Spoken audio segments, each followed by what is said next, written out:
സ്വന്തമായി തുടങ്ങിയ കമ്പനിയിൽ നിന്ന് അപമാനിതനായി ഇറങ്ങിപ്പോവേണ്ടി വന്ന ഒരു മനുഷ്യൻ്റെ ലോകത്തെ വിറപ്പിച്ച തിരിച്ചുവരവിൻ്റെ കഥയാണിത്. 1976-ൽ തൻ്റെ 20ാമത്തെ വയസ്സിൽ തൻ്റെ വീടിൻ്റെ ചെറിയൊരു ഗ്യാരേജിൽ വെച്ചാണ് അവൻ സുഹൃത്തിനൊപ്പം ചേർന്ന് ആപ്പിൾ എന്ന കമ്പനി ആരംഭിക്കുന്നത്. കഠിനാധ്വാനം കൊണ്ട് വെറും 10 വർഷത്തിനുള്ളിൽ ആ കൊച്ചു ഗ്യാരേജ് ബിസിനസ് $2 ബില്യൺ മൂല്യമുള്ള 4000 ജീവനക്കാരുള്ള ഒരു വൻകിട സാമ്രാജ്യമായി വളർന്നു. പക്ഷേ കമ്പനി വളർന്നതോടെ ബോർഡ് മെമ്പർമാരുമായി അവന് ചില അഭിപ്രായ വ്യത്യാസങ്ങളുണ്ടായി. ഒടുവിൽ വിധി ക്രൂരമായിരുന്നു. 1985-ൽ തൻ്റെ 30ാമത്തെ വയസ്സിൽ താൻ ചോര നീരാക്കി ഉണ്ടാക്കിയ സ്വന്തം കമ്പനിയിൽ നിന്ന് അവൻ ക്രൂരമായി പുറത്താക്കപ്പെട്ടു. മാധ്യമങ്ങൾ അവനെ പരാജയപ്പെട്ടവനെന്ന് വിളിച്ചു. മാനസികമായി പൂർണ്ണമായി തകർന്നു പോയ അവൻ ആകെ ശൂന്യനായി മാറി. എന്നാൽ അവിടെ വെച്ച് തോറ്റുകൊടുക്കാൻ അവൻ തയ്യാറായിരുന്നില്ല. ആ പുറത്താക്കൽ ഒരു തരത്തിൽ തനിക്ക് കിട്ടിയ സ്വാതന്ത്ര്യമാണെന്ന് അവൻ തിരിച്ചറിഞ്ഞു.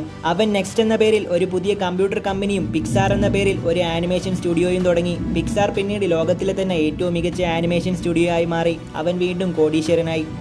അതിനിടയിൽ സ്റ്റീവ് ജോസിനെ പുറത്താക്കിയ ആപ്പിൾ എന്ന കമ്പനി വലിയ തകർച്ച നേരിടാൻ തുടങ്ങി. ഒടുവിൽ കമ്പനിയെ രക്ഷപ്പെടുത്താൻ അവർക്ക് ജോബ്സിനെ തിരികെ വിളിക്കേണ്ടി വന്നു. 1997-ൽ അദ്ദേഹം ആപ്പിളിൽ തിരിച്ചെത്തി. പിന്നീട് നടന്നൊരു ചരിത്രമാണ്. അദ്ദേഹം ഐപോഡ്, ഐഫോൺ, ഐപാഡ് എന്നിവ ലോകത്തിന് പരിചയപ്പെടുത്തിക്കൊണ്ട് ടെക്നോളജി ലോകത്തെ മാറ്റിമറിച്ചു. അതെ, നമ്മളിന്ന് കാണുന്ന ആപ്പിൾ എന്ന ആഗോള ബ്രാൻഡിന് പിന്നിൽ സ്റ്റീവ് ജോസ് എന്ന ഒരൊറ്റ മനുഷ്യൻ്റെ പോരാട്ട വീര്യമായിരുന്നു. ജീവിതത്തിൽ നമ്മൾ തോറ്റുപോകുമ്പോൾ ഓർക്കുക, ചിലപ്പോൾ ജീവിതം നിങ്ങളുടെ തലയ്ക്ക് നോക്കി കല്ലെറിഞ്ഞേക്കാം. എങ്കിലും ആത്മവിശ്വാസം കൈവിടരുത്. സ്റ്റീവ് ജോസ് പറഞ്ഞതുപോലെ സ്റ്റേ ഹംഗ്രി, സ്റ്റേ ഫൂളിഷ്. പുതിയ കാര്യങ്ങൾ പഠിച്ചുകൊണ്ടേയിരിക്കുക, മുന്നോട്ട് പോയിക്കൊണ്ടേയിരിക്കുക. ഇതുപോലുള്ള കൂടുതൽ ഇൻസ്പിറേഷൻ വീഡിയോകൾക്കായി ഈ ചാനൽ സബ്സ്ക്രൈബ് ചെയ്യൂ. അടുത്ത വീഡിയോയിൽ കാണാം. ബൈ.